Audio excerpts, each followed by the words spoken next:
Hello friends, I am Sandeep Singh. Welcome to make my exam. Last lectures में हम लोगों ने सिलॉग के टॉपिक को डिस्कस किया, उसके साथ साथ कोडिंग डिकोडिंग के टॉपिक को डिस्कस किया।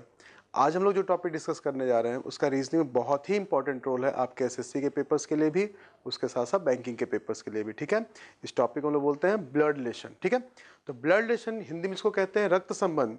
अगर एसएससी में आप बात करें तो कम से कम 1 से 2 क्वेश्चन इससे पूछे जाएंगे। अगर आप बैंकिंग में बात करें तो कम से कम 4 से 5 क्वेश्चन इससे पूछे जाते हैं। ठीक है, तो अगर हम ब्लड रिलेशन की बात करें तो ब्लड रिलेशन बहुत ही इंपॉर्टेंट टॉपिक है आपके प्रैक्टिकल लाइफ के लिए भी, क्योंकि इसके बिहाफ पे ही आप अपने आगे की लाइफ को सिक्योर बना सकते हैं कि कौन किसका क्या लगेगा, वो चीज़ आप इसको थोड़ा समझ सकते हैं। ठीक है, अदरवाइज फिर पता नहीं चलेगा कि आपकी पत्नी का भाई आपका क्या लगेगा और उसको कुछ अगर और बोल दिया तो पता चला घर में कुछ आपके चीज़ें हो सकती हैं। ठीक है, तो उन्हीं सब चीज़ों को समझने के लिए आइए जरा देखते हैं कि ब्लड रिलेशन है क्या, या इसको सॉल्व करने की ट्रिक्स क्या है, या कैसे हम इसको क्वेश्चन को जल्दी जल्दी सॉल्व कर सकते हैं। जरा उसके लिए कुछ फंडा देखते हैं।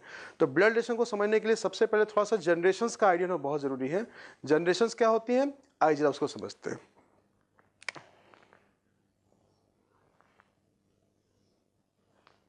देखिए, अगर हम 3 जनरेशंस की बात करते हैं, ये आपकी फर्स्ट जनरेशन, ये आपकी सेकेंड जनरेशन और ये रही आपकी थर्ड जनरेशन। ठीक है, अगर आप फर्स्ट जनरेशन से सेकेंड जनरेशन में मूव करेंगे तो ये आपके मदर या फादर वाली जनरेशन होती है। ठीक है, अगर आप फर्स्ट जनरेशन से ही थर्ड जनरेशन की बात करेंगे तो ये आपके ग्रैंड मदर या ग्रैंड फादर की जनरेशन होती है। ठीक है, सपोज करें अगर आप सेकेंड जनरेशन पे हैं, सेकेंड जनरेशन से अगर आप थर्ड जनरेशन पे मूव करते हैं तो ये आपके मदर या फादर वाली जनरेशन होती है। और अगर आप सेकेंड जनरेशन से फर्स्ट जनरेशन में आते हैं तो ये आपके सन या डॉटर की जनरेशन होती है। बोलिए, अब सपोज दैट अगर आप थर्ड जनरेशन पे हैं, थर्ड से अगर आप सेकेंड जनरेशन में नीचे की तरफ देखते हैं तो आप कहेंगे सर ये हमारे सन या डॉटर की जनरेशन होगी। और अगर आप थर्ड जनरेशन से फर्स्ट जनरेशन पे आते हैं तो ये आपके ग्रैंड सन या ग्रैंड डॉटर की जनरेशन होगी। ठीक है, तो एक जनरेशन से दूसरी जनरेशन में क्या क्या डिफरेंसेस होते हैं, यही चीज आपको यहाँ पे बताई गई है, जिसको हम लोग क्या कहते हैं, जनरेशन गैप।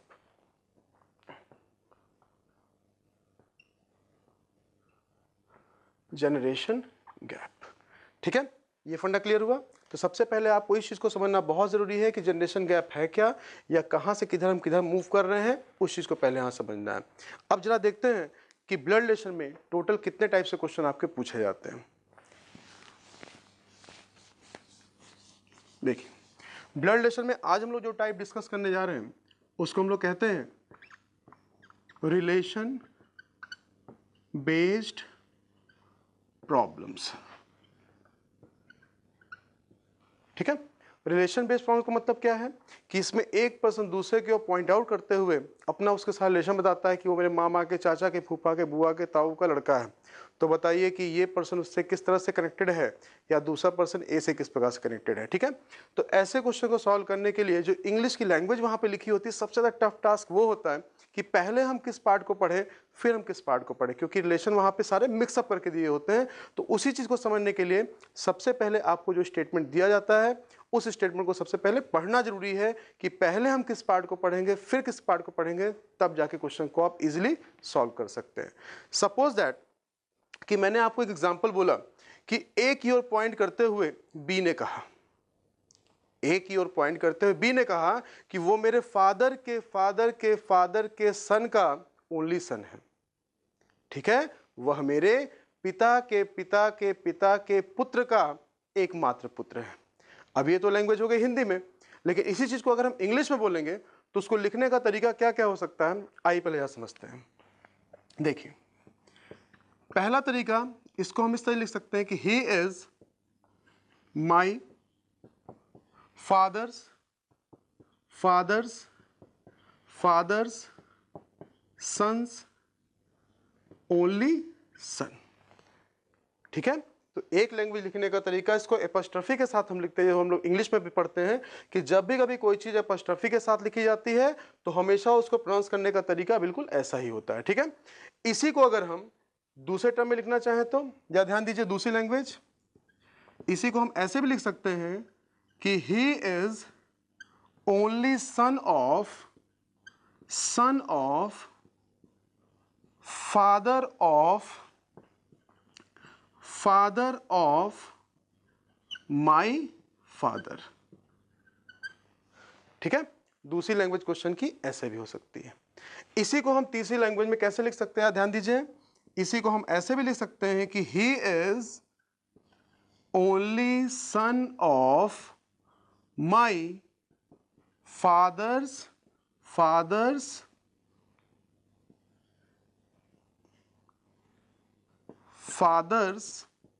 सन। ठीक है, तो ये तीन तरीके से लैंग्वेज आपकी लिखी जा सकती है। अब देखिए, तीनों ही लैंग्वेज बिल्कुल सेम चीज को रिप्रेजेंट करती है। जो मैंने हिंदी में आपसे बोला था कि वो मेरे पिता के पिता के पिता के पुत्र का एकमात्र पुत्र है, ये सारी चीजें आपकी उसी तरीके से लिखी हुई हैं। अब आप कहेंगे सर इसमें तो आपने हर तरीके से अलग अलग तरीके लिखवा दिया, तो इसको हम पढ़ेंगे कैसे? पहले हम किस पार्ट को पढ़ेंगे? तो हमेशा ध्यान रखें कि इंफॉर्मेशन जब भी आपकी पढ़ी जाएगी हमेशा किस वर्ड से शुरू करेंगे? जहां पे माई लिखा होगा। तो देखिए जरा, इसमें पहले माई कहां कहां लिखा हुआ है। देखिए, इस स्टेटमेंट में माई आपका यहां पे लिखा हुआ है, इस स्टेटमेंट में माई आपका यहां पे लिखा हुआ है, और इस स्टेटमेंट में माई आपका यहां पे लिखा हुआ है। तो अगर कभी भी क्वेश्चन में एपोस्ट्रोफी लिखा हुआ माई के बाद, तो सबसे पहले एपोस्ट्रोफी वाले पोर्शन को पढ़ेंगे, उसके बाद ही जाके हमेशा हम ऑफ वाले पोर्शन को पढ़ेंगे। ठीक है, जैसे फर्स्ट स्टेटमेंट में देखिए, क्या माई के बाद कहीं ऑफ लिखा हुआ है? नहीं, माई के आगे सारी इंफॉर्मेशन एपोस्ट्रोफी के साथ दी गई है। तो आपको कैसे पढ़ना है? सबसे पहले पढ़ेंगे मेरे फादर के फादर के फादर के सन का ओनली सन है। कहानी समझ में आ गई कि सबसे पहले आपको क्या करना है? पहले माई वाले वर्ड पे आना है, और अगर माई के आगे सारी इंफॉर्मेशन आपकी एपोस्ट्रोफी के साथ लिखी गई है तो आपको सारी इंफॉर्मेशन को एज इट इज जैसे लिखा हो बिल्कुल वैसे ही पढ़ लेना है। लेकिन अगर माई के आगे जो भी वर्ड लिखी हुई है अगर उसके बाद ऑफ जैसा वर्ड लिखा हुआ है, तो इसके बाद हम क्या करेंगे? तो सबसे पहले आपको माई फादर को पढ़ना है, फिर उसके बाद ऑफ का मतलब पीछे से उसको पढ़ते चले जाएंगे, मेरे फादर के फादर के फादर के सन का ओनली सन। अब अगर नंबरिंग के हिसाब से आप पढ़े देखें तो हर एक नंबर पे बिल्कुल सेम डिजिट आपकी रिफ्लेक्ट करेगी, बिल्कुल सेम वर्ड आपका रिफ्लेक्ट करेगा। लेकिन कहानी फंसती है कब? जब एपोस्ट्रोफी भी आ जाए, उसके साथ साथ ऑफ भी आ जाए। तो जरा इस क्वेश्चन को देखें, जो स्टेटमेंट लिखा हुआ है आपके सामने कि माई लिखा हुआ है, उसके साथ एपोस्ट्रोफी भी है और उसके साथ साथ ऑफ भी है। तो पहले क्या करेंगे? मैंने क्या कहा था? सबसे पहले आपको एपोस्ट्रोफी वाले पोर्शन को पढ़ना है, उसके बाद ही आप ऑफ वाले पोर्शन को पढ़ेंगे। कैसे? मेरे फादर के फादर के फादर के सन का ओनली सन। ठीक है, कहानी समझ में आई कि अगर इंफॉर्मेशन देखिए इंग्लिश में अगर आएगी तो इन तीनों में से ही कोई ना कोई एक इंफॉर्मेशन आएगी। तो आपको क्या करना है? सबसे पहले जो स्टेटमेंट वहां दिया गया है, सबसे पहले उसके अकॉर्डिंगली अपने स्टेटमेंट को पढ़ना है कि पहले कौन से वर्ड को पढ़ेंगे, फिर किस वर्ड को पढ़ेंगे, तभी उसके बिहाफ पे ये क्वेश्चन आप सॉल्व कर सकते हैं। लेकिन ये तो सिर्फ पढ़ने का तरीका हो गया, क्वेश्चन को सॉल्व कैसे किया जाए। ठीक है, तो जैसे मान लीजिए कि एग्जांपल में अगर आपको दूं कि pointing to A, B said, A की ओर पॉइंट करते हुए बी ने कहा कि he is my father's father's father's sons only son, वह मेरे पिता के पिता के पिता के पुत्र का एकमात्र पुत्र है। तो क्वेश्चन आपसे पूछा गया how is A related to B, या how is B related to A. A का बी से क्या संबंध है या बी का ए से क्या संबंध है, क्वेश्चन आपसे ये पूछा जाता है। तो इसको वन लाइन में सॉल्व करने का तरीका क्या है, अब आइए जरा उसको डिस्कस करते हैं। देखिए,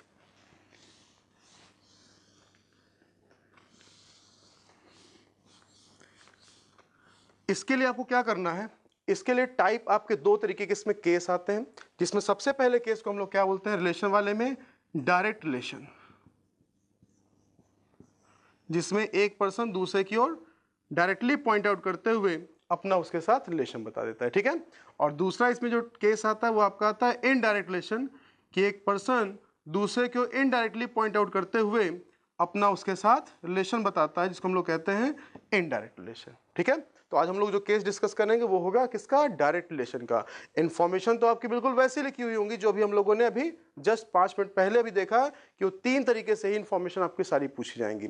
तो चलिए जरा ये समझते हैं कि डायरेक्ट रिलेशन वाले क्वेश्चंस को हम लोग कैसे सॉल्व करेंगे। एक क्वेश्चन आपके सामने आया जिसमें बोला गया पॉइंटिंग टू अ मैन राशि सेड, ठीक है, पॉइंटिंग टू अ मैन राशि सेड, एक पुरुष की ओर संकेत करते हुए राशि ने कहा। क्या कहा? ध्यान दीजिएगा वर्डिंग पे कि he is brother of daughter of wife of my husband. क्या कहा? He is the brother of daughter of wife of my husband. तो क्वेश्चन क्या पूछेगा? क्वेश्चन पूछेगा how is man related to Rashi, या तो how is Rashi related to that man. तो इस क्वेश्चन में सबसे पहले आपको क्या करना है, पहले ये देखना है कि कौन सा पर्सन स्टेटमेंट बोल रहा है। तो आप कहेंगे कौन सा पर्सन स्टेटमेंट बोल रहा है, तो आप कहेंगे सर राशि स्टेटमेंट बोल रही है किसकी ओर पॉइंट करते हुए? मैन की ओर पॉइंट करते हुए। क्या कह रही है? कि वो इसके हस्बैंड की वाइफ की डॉटर का ब्रदर है। अब आप कहेंगे सर आपने ऐसा तो लिखा नहीं, तो अभी आप याद करें 10 मिनट पहले ही अभी हम लोगों ने डिस्कस किया था कि इसको लिखने का तरीका क्या है, इंफॉर्मेशन कहाँ से पढ़ना शुरू करना है। बोलिए, तो आप कहेंगे कहाँ शुरू करना है? माई से। अब जरा देखिए कि माई के साथ सारी इंफॉर्मेशन एपोस्ट्रोफी लिखी गई है या फिर ऑफ करके लिखी गई। तो आप देख के कहेंगे सर सारी इंफॉर्मेशन ऑफ करके लिखी हुई है। ऑफ का मतलब क्या करना है? रिवर्स गियर से उसको पढ़ना शुरू करना है। कैसे? सबसे पहले पढ़ेंगे मेरे हस्बैंड, मेरे हस्बैंड की वाइफ, वाइफ की डॉटर, डॉटर का ब्रदर। इंफॉर्मेशन कंप्लीट कि पहले आपको इसको पढ़ना था, फिर इसको पढ़ना था, फिर इसको पढ़ना था, फिर इसको पढ़ना था। लेकिन क्वेश्चन कैसे सॉल्व होगा? क्वेश्चन को सॉल्व करने के लिए आपको क्या करना है? ऐसे 2 सर्किल ड्रॉ कर देने हैं, ठीक है। आपने क्या देखा?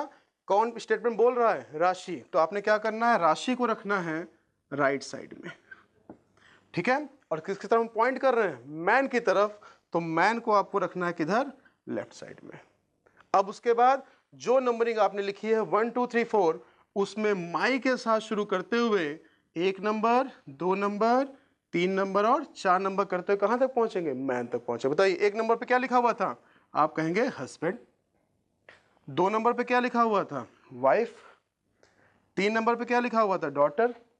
और 4 नंबर पे क्या लिखा हुआ था? ब्रदर। आधा क्वेश्चन आपको यही सॉल्व हो गया। अब क्या करना है? राशि की जगह अपने आप को रखें, ठीक है। क्या दिखा? राशि के हस्बैंड। अब सब कुछ अपने आप से रेड करिए। राशि के हस्बैंड की वाइफ, राशि कौन लगेगी? आप कहें सर खुद होगी, है ना। तो राशि के हस्बैंड की वाइफ, दैट मीन्स राशि खुद हो गई। और राशि की ही कौन है? डॉटर है। और राशि की डॉटर का ब्रदर, अगर राशि की डॉटर का ब्रदर है, दैट मीन्स ये मैन कौन हुआ? बोलिए, तो आप कहेंगे सन हुआ। तो ये किसका रिलेशन निकला? ये मैन का रिलेशन निकला। किससे? राशि से। ऑलवेज रिमेंबर, पॉइंटर जहां पे शो करता है ये इस पर्सन का रिलेशन है किसके साथ? जहां से एरो की स्टार्टिंग हुई है। अब आप कहेंगे सर अगर मान लीजिए क्वेश्चन ये पूछा कि how is Rashi related to that man, that means आपको क्या करना है? जस्ट रिवर्स कर देना है। If man is the son of Rashi, that means Rashi is the mother of that son. अगर वो पर्सन, अगर वो व्यक्ति पुत्र है किसका? राशि का, तो राशि उसकी क्या हो जाएगी? मां हो जाएगी। फंडा क्लियर हुआ? बोलिए, यहां तक ठीक है। चलिए एक एग्जांपल और सॉल्व करते हैं, आइए जरा देखते हैं।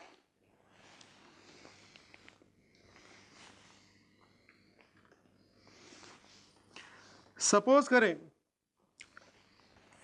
एक क्वेश्चन आपको दिया गया, एसएससी 2009 में क्वेश्चन पूछा गया था, 2009 के पेपर में सीजीएल में। स्टेटमेंट था पॉइंटिंग टू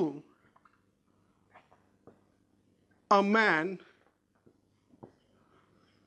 बॉय सेड, ठीक है, ध्यान दीजिएगा। Pointing to a man boy said, क्या कहा? He is son of my father's son. ध्यान दीजिए, स्टेटमेंट क्या बोला गया? He is son of my father's son, ठीक है। क्वेश्चन आपसे पूछ लिया how is man related to that boy, ठीक है। तो सबसे पहले मैंने क्या बताया, आपको क्या करना है, सबसे पहले इसकी नंबरिंग करनी सीखनी है। अब जरा ये बताइए कि इंफॉर्मेशन इसमें से कौन सी दिख रही है, कहाँ शुरू करना है क्वेश्चन को सॉल्व करना है। सबसे पहले ये देखना है कि माई कहाँ लिखा हुआ है। देखिए माई मिल गया। अब ये जरा देखिए माई के साथ सारी इंफॉर्मेशन आपकी एपोस्ट्रोफी के साथ है या फिर कहीं ऑफ भी लिखा हुआ है। आप कहेंगे सर ऑफ भी लिखा हुआ है और उसके साथ साथ एपोस्ट्रोफी है। अभी जो हम लोगों ने केस डिस्कस किया था उसमें जो तीसरा वाला केस था कुछ ऐसा ही था, जिसमें ऑफ भी लिखा हुआ था, ऑफ के साथ साथ एपोस्ट्रोफी भी था। तो पहले क्या करना था, पहले एपोस्ट्रोफी को पढ़ना था, उसके बाद ही जाके आपको ऑफ को पढ़ना था। दैट मीन्स कहाँ शुरू करेंगे, मेरे फादर के सन, फिर ऑफ लिखा हुआ, फिर जाके ये आपका सन। फंडा क्लियर हुआ, यही तो किया था अभी। चलिए क्वेश्चन आपके सामने है, 2 सर्कल बना दीजिए। जो पर्सन कोई स्टेटमेंट बोलेगा उसको रखेंगे किधर, राइट साइड में। बॉय कह रहा है, इसका मतलब बॉय आपका हो गया राइट साइड में। किसकी तरफ पॉइंट कर रहे हैं, मैन की तरफ। मैन को रखा किधर, लेफ्ट साइड में। ठीक है, अब उसका नंबरिंग के हिसाब चलते हैं। माई से शुरू किया गया, मेरे फादर के सन का सन। बोलिए यही है।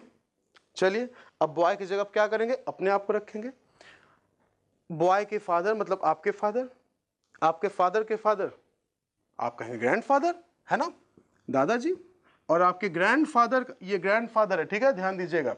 आपके ग्रैंडफादर का सन, अब बताइए आपके ग्रैंडफादर का सन है, तो आपके ग्रैंडफादर का सन, पहले तो आप तुरंत कहेंगे सर मेरे फादर हुए, लेकिन फिर आप सोचेंगे यार मेरे ग्रैंडफादर का सन मेरे अंकल भी तो हो सकते हैं।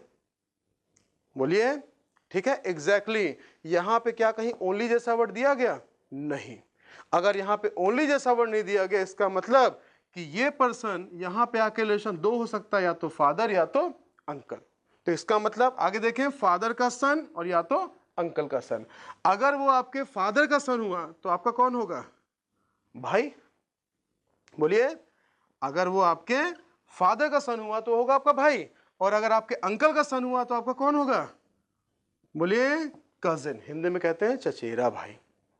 ठीक है, तो अब देखिए क्वेश्चन क्या पूछा गया था। क्वेश्चन अगर पूछा जाता है कि how is man related to that boy, कि उस पुरुष का लड़के से क्या संबंध है, तो हमने किसका रिलेशन निकाला है, एरो कहां शो कर रहा है, मैन की तरफ। दैट मीन्स कि मैन क्या है, या तो भाई है या तो चचेरा भाई है, किसका, लड़के का। वो लड़का क्या है, लड़का भी वही होगा। अगर कोई मेरा भाई है तो वो भी तो मेरा भाई हुआ, अगर मैं उसका भाई हूं तो वो भी मेरा भाई है, अगर मैं उसका चचेरा भाई हूं तो वो भी मेरा चचेरा भाई है। ठीक है, तो इस क्वेश्चन का आंसर आपको आइदर और करके मिलेगा, जिसमें ये लिखा होगा आइदर ब्रदर और कजिन, जस्ट बिकॉज ऑफ कि यहां पे मुझे अगर वर्ड ओनली नहीं दिया गया, इसलिए यहां पे इसका 2 आंसर आ रहा है। ठीक है, कहानी समझ में आ गई, यहां तक का सारा फंडा क्लियर। ठीक है, तो आज हम लोग इतना ही रखते हैं। इसके आगे हम लोग जब मिलेंगे तो फिर शुरू करते हैं हम लोग इसका सेकंड केस, जिसको हम लोग बोलते हैं इनडायरेक्ट रिलेशन, जिसमें एक पर्सन दूसरे की ओर पॉइंट आउट डायरेक्टली नहीं करेगा, लेकिन तब भी उसके बेस पे रिलेशन बनाएगा। ठीक है, तो आई होप यहां तक सारा क्लियर होगा आपको। मिलते हैं हम लोग फिर नेक्स्ट वीक लेक्चर में और फिर इसका कहानी शुरू करते हैं। तब तक stay connected, keep watching and do subscribe and like and comments also. Okay, thank you.